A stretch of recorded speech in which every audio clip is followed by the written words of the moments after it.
Story सुनना तो हम सभी को बहुत अच्छा लगता है ना। बचपन में इंग्लिश की, हिंदी की अलग अलग स्टोरीज़ होती थी। बचपन में बिल्कुल जब हम छोटे होते हैं तब गुड्डे गुड़ियों की और सिंड्रेला की कहानी सुनते थे। फिर थोड़े बड़े हुए तो लाइक लकड़हारे की कहानी और अलग अलग स्टोरीज़। फिर बड़े हुए तो प्रैक्टिकल स्टोरीज़। आज मैं आपको स्टोरी के माध्यम से इन्वेस्टमेंट कैसे करते हैं और क्या इम्पॉर्टेंट है वो बताएं।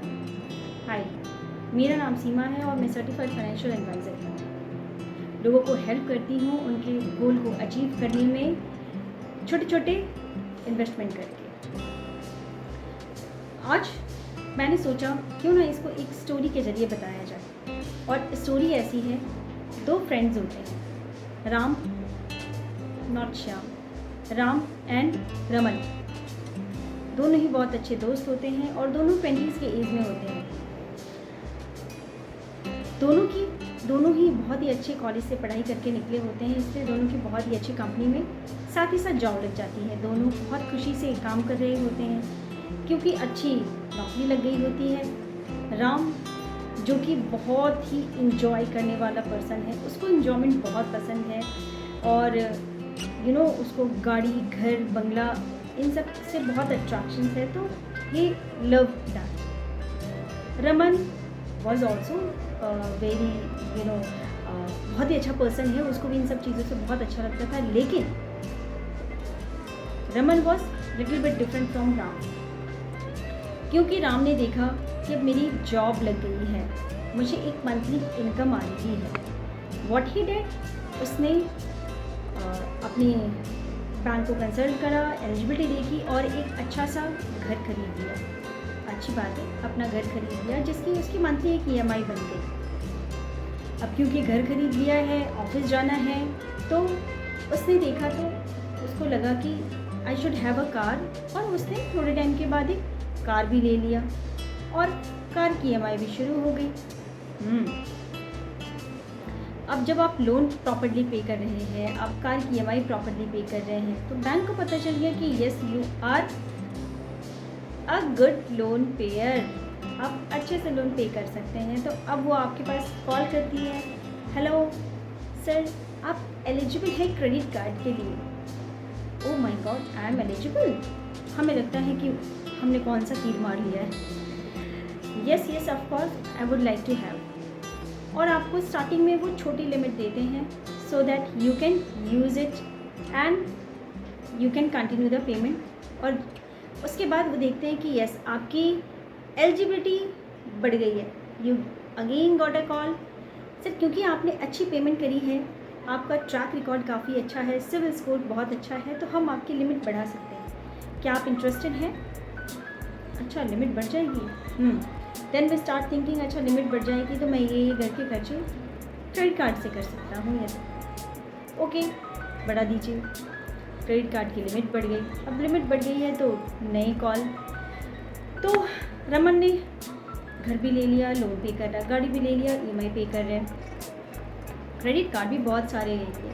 उसको पार्टी करना बहुत पसंद है, तो वो लेट नाइट पार्टीज़ भी करता है। उसकी फैमिली बहुत खुश है, हैप्पी है और प्राउड है कि वाओ, हमारे बच्चे ने 20s में ही इतने सारे अचीवमेंट्स अचीव कर लिए। उधर रमन वो बहुत ही शांति से, उसने पहले अपना एक गोल बनाया।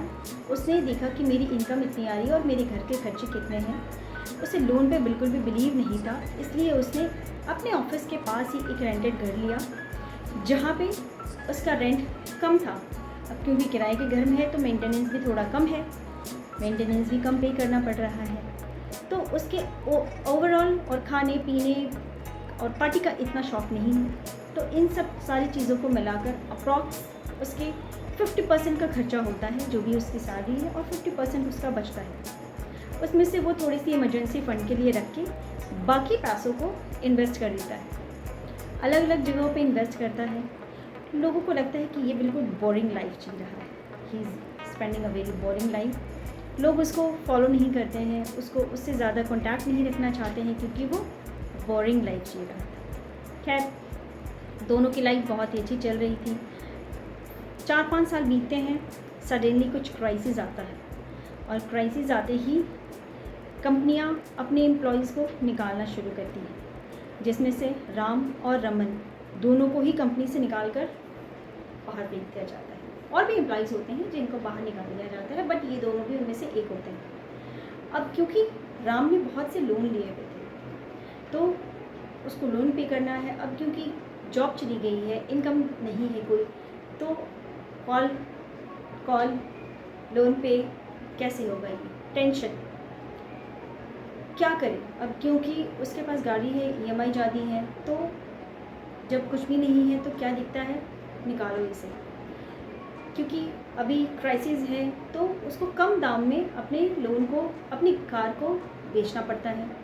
जो पैसे आते हैं वो उसको होम लोन की में दे देता है, सो दैट उसकी ईएमआई थोड़ी डिक्रीज़ हो जाए, वो पे कर देता है उसमें। अब घर के खर्चे भी हैं उसके अलावा, तो अब क्या करना है। अब क्योंकि उसे पता चलता है कि यार ये पेंडेमिक है, अभी कुछ सिचुएशन ऐसी है जहाँ पे अगर हमें कुछ हो गया तो व्हाट एंड वी डोंट। उसके पास हेल्थ इंश्योरेंस था तो वो कंपनी का था, अब कंपनी नहीं है तो हेल्थ इंश्योरेंस का भी क्या। वाइफ के ज्वेलरी बेचकर किसी तरह से मैनेज करता है हेल्थ इंश्योरेंस। रमन पेंडेमिक के बाद भी बहुत ही खुश है, कोई लोन नहीं, कोई बर्डन नहीं। और क्योंकि वो मंथली सेविंग करता था, उसने कुछ पैसे अपने म्यूचुअल फंड में, कुछ स्टॉक्स में, ऑनलाइन बिजनेस भी शुरू कर लिया था उसने। उसके लिए उसने एक एम्प्लॉय भी रख लिया था जो उसके ऑनलाइन बिजनेस को मैनेज करता था, इसलिए उसको टेंशन नहीं थी। उसने एक अच्छा खासा कॉर्पस बना लिया था जिससे उसकी एक मंथली इनकम आ रही थी, और साथ ही साथ उसकी जॉब भी चल रही थी, इसलिए जॉब जाने का इतना तकलीफ नहीं था उसे। एनी हाउ रमन को पता चलता है कि उसका फ्रेंड राम बहुत तकलीफ़ में है, उसे कॉल करता है, उसे मिलने के लिए बोलता है। राम भी मिलता है, दोनों मिलते हैं, एक दूसरे से बातें होती हैं, और रमन कहता है कि मैंने सुना है किसी से तुम्हारे बारे में। उसने बोला कि यार मुझे नहीं पता था कि ये चीज़ें ऐसे चली जाएंगी, आई वॉज थॉट कि प्राइवेट जॉब इज़ सिक्योर। तो रमन ने सिर्फ एक ही चीज़ कही, जॉब इज़ अ बोझ, ये कभी सिक्योर नहीं होता है। तो उसने कहा कि मैं अभी रिटायर होकर अपनी वाइफ के साथ थोड़े टाइम के बाद मैं वर्ल्ड टूर पे जाना चाहता हूँ। इसके लिए मैं एक ऐसा पर्सन चाहता हूँ जो मेरे बिज़नेस को संभाल सके, पूरे एम्पायर को मेरे देख सके।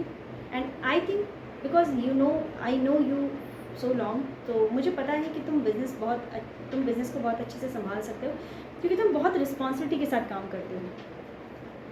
तो उसने बोला, राम थॉट कि इतनी जल्दी रिटायरमेंट कैसे हो सकता है, अभी तो हमने दोनों साथ में काम करना शुरू किया था। तब रमन ने बताया कि जब तुमने घर लिया, जब तुमने गाड़ी ली, मैंने उस खर्चे को बचाया और मैंने वो उस अमाउंट को इन्वेस्ट किया अलग अलग जगहों पर। मैंने ऑनलाइन बिजनेस स्टार्ट किया, मैंने एम्प्लॉय रखा, मैंने अपने इनकम को जनरेट किया, मैंने ऑल्टरनेट सोर्स ऑफ इनकम बनाया। देन राम रियलाइज कि what mistake I did. What I want to say, motto is here, दो मोटो है यहाँ पे बताने का कि it's good when you start working. आप जब काम करते हैं, आपकी इनकम होती है, किसी को दिखाने के लिए क्यों गाड़ी लेना, क्यों घर लेना। Yes, it's a basic need, but before that start saving some amount, start investing some amount, so that it can help you in need. और उसके साथ साथ सबसे पहले health insurance, because you know health is wealth. अगर आप healthy हैं तभी आप काम कर सकते हैं, तभी आप वेल्थ बना सकते हैं। अगर आप वेल्दी ही नहीं हैं तो आप काम कैसे करेंगे। तो good health is equal to good wealth. तो सबसे पहले अपना एक प्रॉपर हेल्थ इंश्योरेंस लें। उसके बाद जैसे ही काम शुरू करते हैं, जॉब शुरू करते हैं, first make this your habit कि सबसे पहले आप अपने कुछ अमाउंट को निकाल कर सेव करिए। उसके बाद उस अमाउंट, जो बचे हुए अमाउंट है, उससे अपने खर्चे को मैनेज करें। Because Warren Buffett, who is the one of the great investors, जिनका कहना है कि हम उल्टा करते हैं, पहले अपने हम खर्चे निकालते हैं, फिर जो बच जाता है उसमें से बचाते हैं। But it should not be like that. It should be like कि पहले हम हर महीने के स्टार्टिंग में एक सेविंग पर्टिकुलरली बांध लें कि इतनी अमाउंट तो सेव हो ही जाएगी, उसके बाद जो बचेगा उसमें से हम अपने खर्चे को मैनेज करेंगे। आई होप ये इन्फॉर्मेटिव है। अगर वीडियो अच्छी लगी है तो सब्सक्राइब और लाइक करना मत भूलिए, अदरवाइज़ नो इशू, आप स्किप करके दूसरे वीडियो पे जा सकते हैं।